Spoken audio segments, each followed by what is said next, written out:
Para sa lahat ng na-stroke dyan, yung buhay pa. Oo, kayo nga.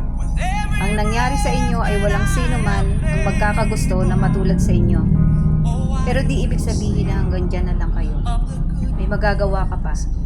Ano ba kaya ang kayang gawin? Bakit di ka pa tuluyang na maalam? Meron ka pang misyon. Meron ka pang magagawa.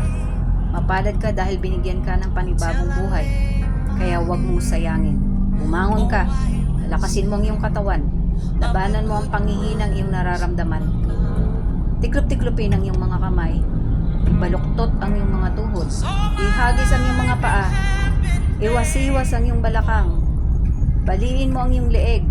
Buka ang bibig na parang piranha. Gumalaw na parang zombie ang iyong ulo. Yan, ganyan nga. Huwag mong bibihin yung sakit mo. Tuklasin mo ang dahilan bakit ka nabuhay. Ang iba, di na pinagbigyan. Diretso agad sa langit.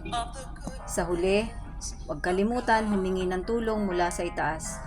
Siya lang ang una at huling nakakaalam kung hanggang saan ka. At kung gumana ang iyong utak, pakishare ang video na to. Yan lang. Salamat po.